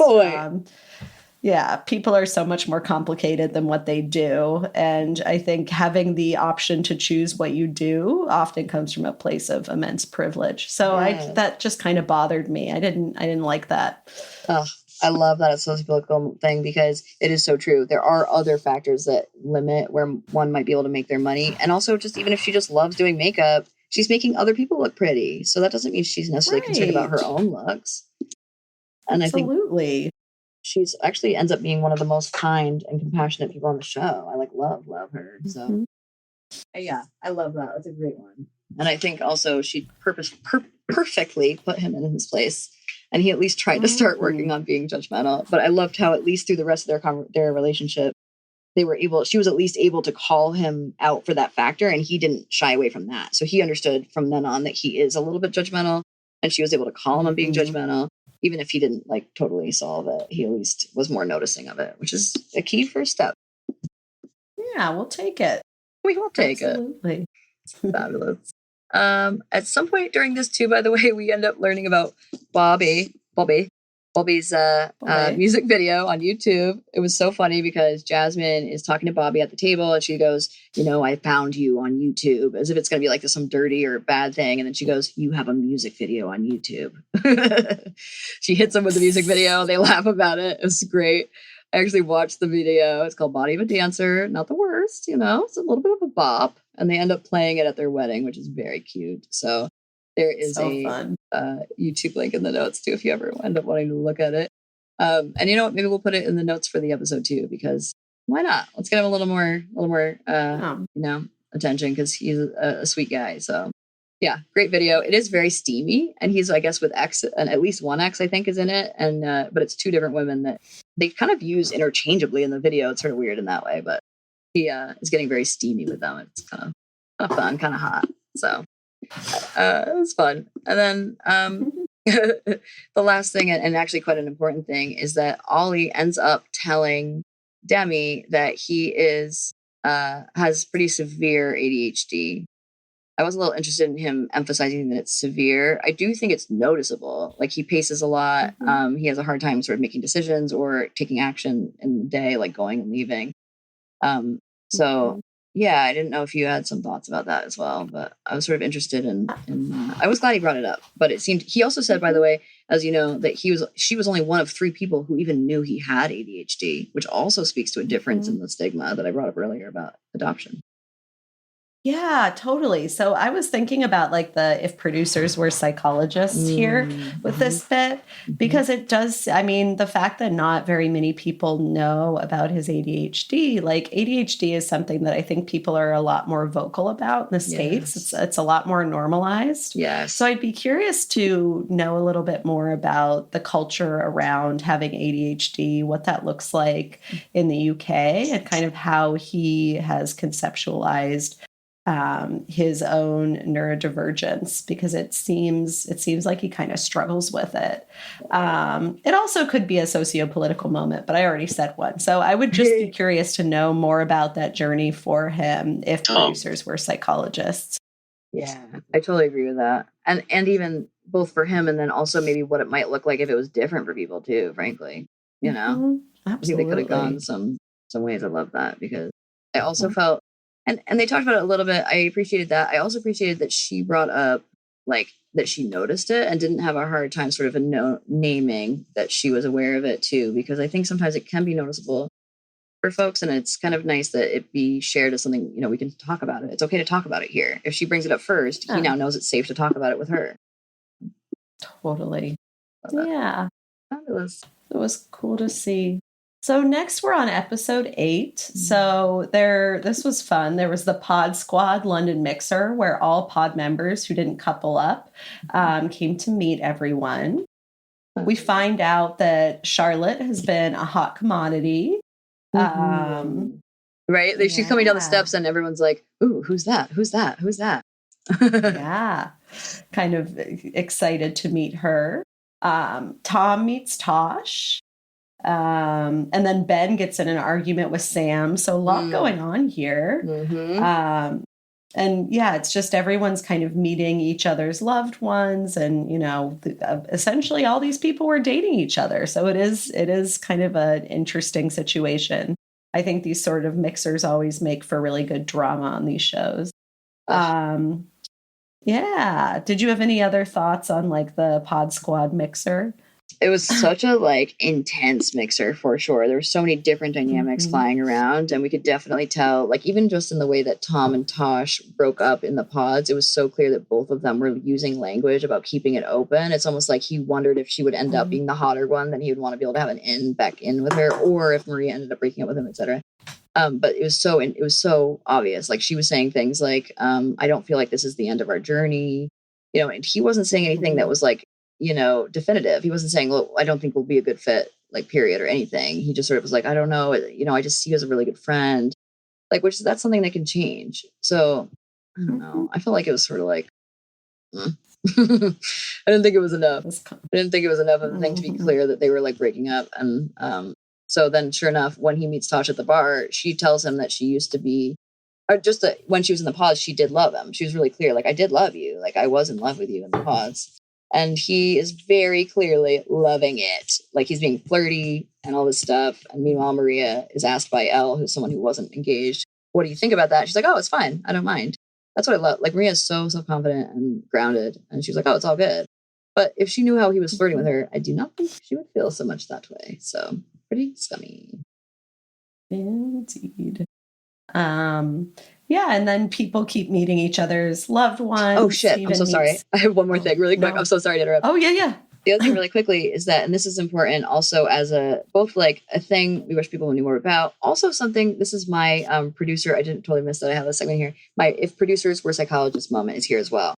This is about Benaya and Sam. So when Benaya and Sam were talking, first of all, Benaya said to Sam, Sam says to him when he first walks in, so remember that Sam is the one who got a nose job, is pretty looks obsessed, who had at first been engaged to Nicole, and then Nicole broke it off with him and then went to Greece with Benaya. So Sam comes to the mixer, first time that Benaya's seen Sam since they were in the lounges together. And since Benaya said, I don't think he's here for the right reasons to Nicole, it's the first time seeing him again since that. Ooh. So already so fraught. And so Sam comes down into the bar and says to Benaya, hi, we'll talk. And Benaya says, will we? I don't think we need to. And then Sam gets super shocked by it. I was like, what do you mean? What do you mean? He's like, well, I just don't think we need to. And then Sam was like, well, we'll talk. Which right there is already forceful. He's like, I don't care what your boundary is. We'll talk. We're going to do it because I want to.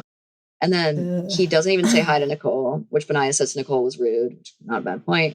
Meanwhile, by the way, Benaya is aware of the fact that Nicole is so loving and forgiving that he knows she's getting the wool pulled over her eyes by Sam. So he was worried about the conversation they were going to have, which he knew they were going to have. Nicole talks to Sam. He does pull the wool over her eyes, but he also says to her, remember that you tried to have sex with me and I said no. And she doesn't actually respond much to that. She actually says, yeah, so I was wondering if the physical would help us to see if this was actually a thing.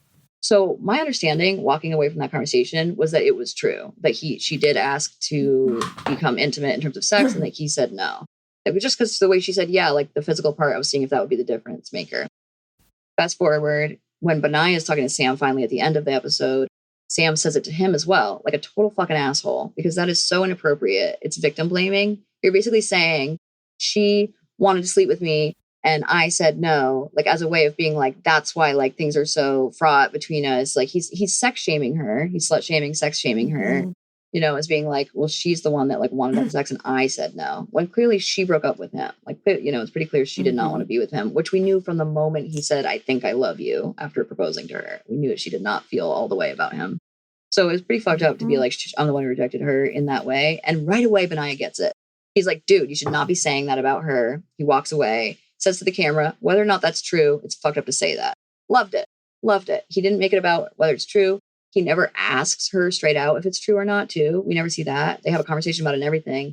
And she even says, the fact I'm not speaking out about that shows that doesn't matter to me. And he took that as like, that's the final word. Who cares? I loved it. It was so mature of Benaiah to take it as that. Like, it's much more important that he's slut shaming her. I don't care if it's true or not. So, incredible. But then, and what I would do differently is that in the reunion, they ask them, is that true? And Nicole says, I finally get to speak my truth. That's not true. That did not happen. So I did not ask him to have sex. And then I said no. And then he said no. And Sam, who's also at the reunion, says, no, that did not happen. So producers, scumbag-y behavior. Just the behavior is a little scumbaggy, because the way that you left in that scene makes it seem as if he was telling the truth. The way that they had her say, yeah, so the physical, that is absolutely has to be the way they edited it. And if it's not the way they edited it, they should have edited it in a way that didn't make it look like it was the truth, because that was pretty crummy to do to Nicole. So to like basically give him his slut shaming moment, basically like let him win in the moment where he's also slut shaming her. So I definitely would have done that differently if I were a psychologist producer. Totally. Very well said. I think you, my dear. Yes. Well, I think that's about it for episode 8. Stephen meets Sabrina's fam, and then Ollie meets Demi's fam. And then I think we're on to episode 9. Fabulous. And episode 9, we finished meeting each other's loved ones. So Nicole meets Benaiah's sister and mom. Freddie meets Kat's friends, who were very suspicious of him. And then he also meets her family, who were very kind to him. They all got along well.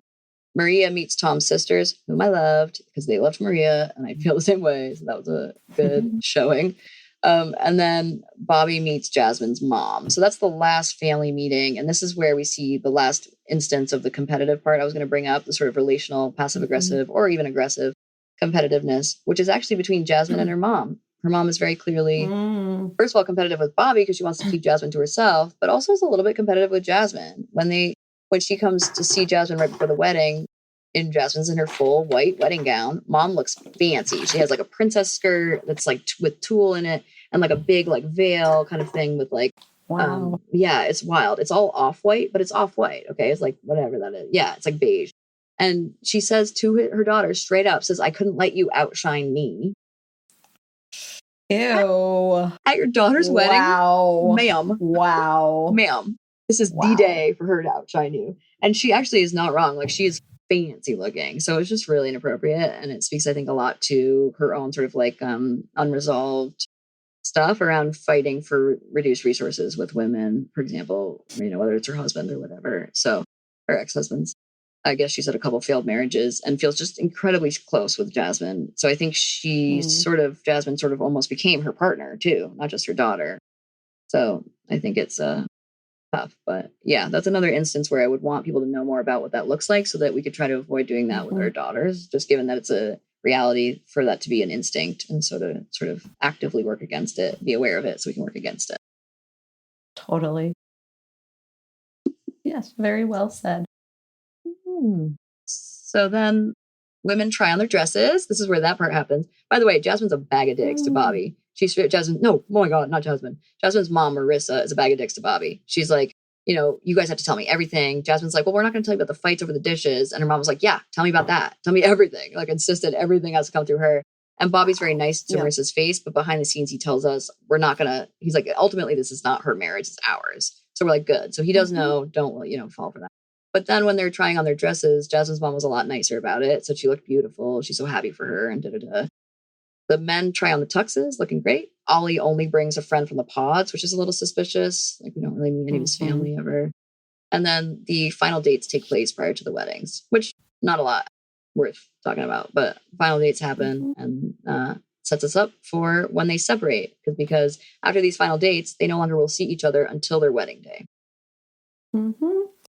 And so then episode 10 comes along. We have the hen do bachelorette party and the stag do. I love that that's what they call them in the UK. So fun, which is the bachelor party.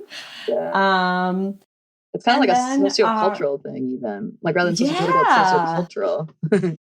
I kind of love it, hen do and stag do. It's kind of adorable. Me too.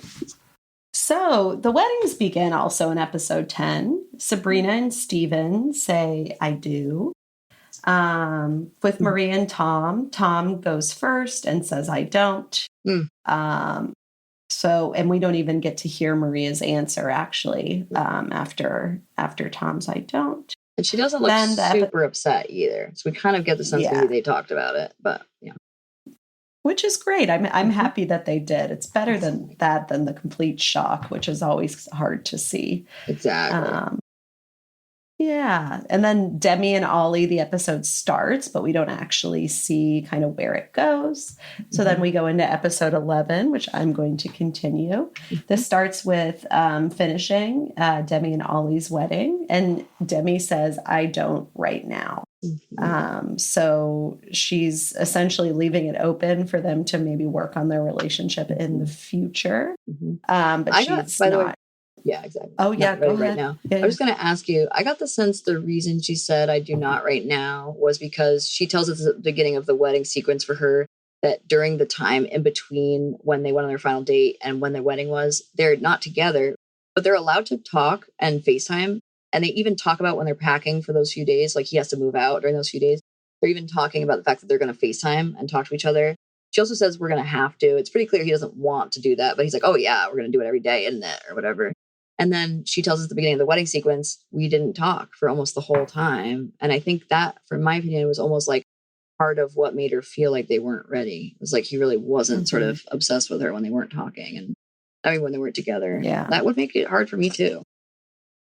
It's like when the camera wasn't on, what did he even care? And so she was probably picking up on maybe where their relationship was actually at outside of all the cameras and stuff like that, which that's so hard. I know. No, I feel for her.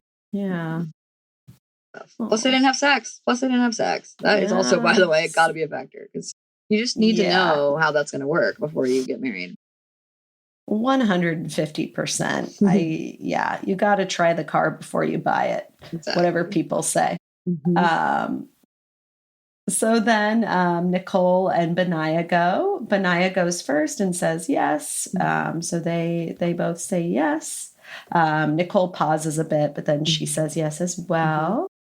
And then with Kat and Freddie's wedding, Freddie says no. So that one does not happen. And that's the end of all the weddings.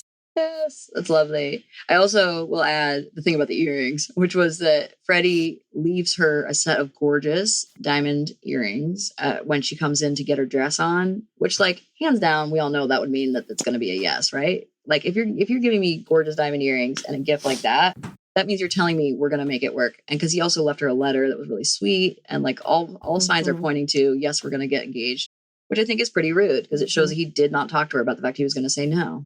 And I think that's crummy. Absolutely. She was so reassured. She even said that's so reassuring to us and all this stuff. And then sure enough, it's a no. So she was crushed and also confused, I think. Oh, that was kind of a shitty thing to do. So yeah, it was. Right? I was like, whoa. Because we'll come back to it right now, actually, because that's part of what I was going to do about the reason I bring it up is because it comes up in the reunion. So I want to mention before I even start the reunion that one thing that Dr. Ray and I talked about beforehand was that there weren't any references to therapy. So it is, we're going to do a joint segment for that, which is there is none. There is no reference to therapy. Yep. Bizarre to me. So this was also my other producer psychologist thing, which is that if I were a producer psychologist, I would bring therapy in a bit.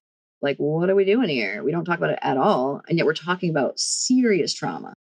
Serious fucking trauma. Some stuff I've never even heard of before in terms of some things that have happened for folks from their childhood. These folks need trauma therapy, frankly. So the fact that we haven't heard a word about it was concerning. And so I'd like for that to be destigmatized more in the UK, I guess, or whatever was the preventative measure there.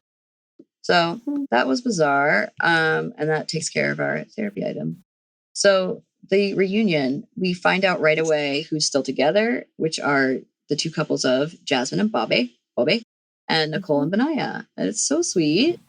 I love that for them. However, I was so sad for Demi and Ollie because I really felt like her speech in particular of saying yes, but not now, or like, no, not right now, felt the most promising of any of those that I've heard before, as far as like, but maybe we will. I really believe they might. And so I was really crushed that, or just sad, I guess, that they did not work out. We see that Kat and Freddie are sitting on the same couch, but there's a huge gap between them. So we figure they're not together, and we do learn they're not. And then Maria and Tom, also on the same couch, also with a big gap, also learn they're not together. So I would say the like key moments that are just worth wrapping this up with. One is the conversation about Demi and Ollie, which happens pretty much right away, which is that Demi says we didn't stay together pretty much right away. We broke up. I figured out he wasn't the guy for me. Once I got back to the things that make me happy, I realized he wasn't the guy for me. He wasn't one of those things. And then it turns out right around then he started getting interested in Charlotte again, which is how we find out. Like, this is what I referenced, how during the reunion, she said they called her in the audience because it turns out they're now dating, Ollie and Charlotte. And Charlotte says, yeah, he's been like the most important support for me in the last couple of weeks while I've been having this terrible time watching the show. Turns out it's because she should have been in it more. But yes, they are dating right now and still together. So that's cute. And then Kat and Freddie. Also, I guess Demi and Charlotte used to be friends. I get the sense they're not so much now. Then Kat and Freddie's whole shebang. The most important thing there was the earrings. And Freddie's answer to the question about the earrings was, I think people would have been mad at me if I didn't get her a gift, and then they'd get mad at me if I got her a gift. So sort of like either way, he was screwed. I don't agree with that. No other guy got the women gifts. And I think even if you got her a gift, get something simpler if it has to be a gift, you know? I was imagining like maybe she said to him, are you going to get me a gift? Because you're supposed to get me a gift. And if that's the case, the show did him dirty because they didn't show her saying that. And also it shows that like that's a different conversation and something he didn't out, but of interest, I suppose. But even still, then get something simpler. She says to us during the reunion, I really took that to mean that it was a yes. Like that was a big deal. I knew what a big deal it was to him to spend that money. So like I was surprised that it wasn't a yes. So that was a tough one. And then the Maria and Tom thing, we meet Tasha again in the audience, and it turns out they never tried dating, which I thought for sure, since it was left so open-ended, that they would. And sure enough, like at the bar during the mixer, they acted like they were going to get back together potentially, but they did not. Maria was sort of like matter of fact about Tom. She was like, yeah, we're fine. We've had some good times, but whatever. She's not jazzed on him, and it's hilarious the way she talks about it so casually. She's fantastic. I will also add something that you might not have known that came out later, some tea, which is that apparently Tom and Maria came to the wedding knowing they weren't going to stay together. They said to the entire audience together, they made a speech to the audience saying, we're a no-go. We love each other as friends. We're not going to get married. And the audience, and the producers said to them, you need to do it again. But Tom, you have to break up with Maria and you have to make it intense. Like purposely said he had to make it like a big breakup and basically mean, wow. Right? Yeah. So kind of dirty. I get that that's sort of the point of the show to have those moments, but you didn't have to say it had to be intense or like rude. So kind of shitty. It explains why she wasn't as upset at the time. Something else worth mentioning here, and this is the very end of it all, is that part of their conflict was the fact that Maria is Muslim and was taught that, especially for like a first date and the first few dates, the man is supposed to pay for the date. And that on their first real date together, they went to an ice cream shop and she offered to pay and he let her. And she was actually kind of offended by that because she was like, I would be embarrassed if someone who's Muslim saw that, because it would show that we're not on a date, basically, right? Because that's just like part of the culture is if you're on a date, the guy does it, at least at first. So she told Tom that, and he basically took that and ran and said, like, my mom would be disgusted if she didn't say this to her, but to us and to another guy. He said, my mom would be disgusted if she heard that that's how women are treated. Like, of course she should be able to pay for her own meals. And It's not like she said, you have to pay for all of our meals, nor the bills either. She's just talking about the first few dates, whatever. She could even pay you back after the fact, but in public and how people are looking at it, you would pay for it. So he ends up saying to the cameras, he was like, I was okay with it at the time, but like when I thought about raising children, gross, sir, gross. You have met her family and they are so lovely and so independent. Right. He said the whole thing about how they're not independent. They're so independent and amazing. And it does not mean that it doesn't make the women independent. It's just a certain dating custom, you know? And so it just was really gross the way he also made it about her as a parent. And I really didn't like that. And it reminded me of Micah and Paul. Was that his name? Oh, yeah. Yeah. Right. Oh, but even worse, or he was awful. Perhaps, yeah.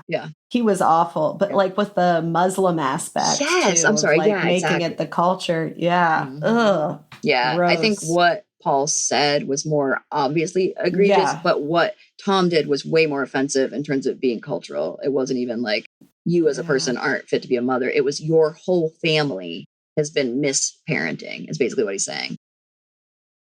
Gross. Talk about judgmental, dude. Definitely didn't work on that enough. So, hate it. Yeah. So, folks, I hope that this gives you a little insight into some of the threads of conversation and threads of sociopolitical stuff. And so, I mean, overall, I thought the season was quite drama free in some ways. You know, like it's almost like the drama that happened actually was about pretty intense stuff. You know, like that was like, it was interesting and good. And then there were also quite a few triangles, which is always fun. But it didn't feel like personal attack-y as much, you know, which is good, as the US version sometimes is. Except I would say with Kat towards Demi, I felt like that was pretty US version like in the way that she was pretty rude about that. But it was so much real trauma too. Like that was really intense as well. So instead of drama, we had trauma.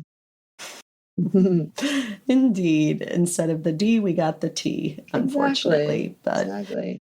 But then there were so many good, like, consciousness raising things about ADHD, endometriosis. I guess in the reunion also, the hostess, so Emma, said to Demi, how have you felt about the reaction you've gotten? Because you've gotten lots of support. And she said, yes, me and my endo warriors, we've got this. And she started crying. She's like, with good tears. Awesome. Yeah, so sweet. I'm going to make a little. That. I forgot about that. That was great. Yeah. It was so sweet. I'm going to make a little social media post about it too, because I think that's a good thing to amplify in my way of advertising a little bit for this episode. So check it out if you haven't seen it. In general, if you didn't watch this show this season, we hope that you got a sense of whether you'd want to watch it based on listening to our recap. If you did watch it, you wanted a refresher. Hope you enjoyed that. If you want to know which episode to go to, hopefully we're correct about all of it. I think we did well. And either way, what a joy to revisit the season with you, dear Dr. Ray. It feels like eons ago that I really watched it, even though it wasn't long ago. So it's fun to recap it with you. It was a blast. Thank you so much, Dr. Kay. Please remember to download our episodes. It helps us a lot in, getting paid to do this thing that we enjoy so much. Let your friends know. Yeah, let your friends know if you like our podcast, if they're reality TV folks, please let them know to check it out. Exactly. And in terms of our Instagrams, we are at Dr. Ray Pods and Dr. Ray and Dr. K Pods. And then Dr. K, you can do the other ones because I always forget them. Totally. I also just want to mention too, by the way, I don't know if you know this, but I noticed recently, I think it's a new feature, but in the Apple Podcast app, first of all, when you first start on a new Apple iPhone, if you don't change the settings, it will automatically make it that any show you follow will automatically download new episodes. So if you don't change that, that will happen. And that's great because then, you can go back and delete them if you want, if you need space. But at least for now, that would help us a lot if you were downloading them. But then I also noticed a new feature, which is not that. The newest feature is that if you don't listen to an episode, I think even just like a couple of weeks in a row, maybe 3 weeks in a row at most, if you aren't listening, then it will automatically undo that for that show. Like it sort of stops you from downloading those episodes. So if anyone was relying on the automatic downloads and is feeling badly that we're not getting downloaded anymore, feel free to go back and actively choose to download our episodes. And then our other social medias include at Reality Test Pod on YouTube. We're at Reality Test Pod is our page on Facebook as well, which has been getting quite a bit of attention lately. We got 66 comments on one post, and people are hopping with the comment. And then we also have the very delightful TikTok, which is at dr.realitv, REALITV. Check it on out. It's always a joy to see folks there and sort of see the interaction with the community as well. Very cool. Absolutely. So what are we doing next, too? So much. So our next, just real quick, yes. Our next episode will be awards. That'll come out in the next couple of days. And then next week, we're planning to do the Golden Bachelorette with Joan. And we're just going to tackle the bios and the first episode. And what I like about this idea is part of our job as therapists, and part of what we learned in training to become doctoral psychologists, is learning about what the power of first impressions is and is not, because there are a lot of assumptions that get made. And then also a lot of things that actually were important to clock, some instincts that are important to note. So I was thinking, my joy about this thing is that my joyful note on this idea is that we'll get a sense of the bios and first impressions, which might mean nothing and might mean a lot. And so last season, we found that our first impressions actually had a lot of correct points in them. So we're going to do a little bit of a first impressions and bios episode next week of Joan's Golden Bachelorette season, which starts on Wednesday, which is also my birthday. So Yay! we will talk about that next week. All right. And happy almost birthday, Dr. Kay. Thank you so much. Thank you all for listening, and we'll see you next session. Bye. Bye.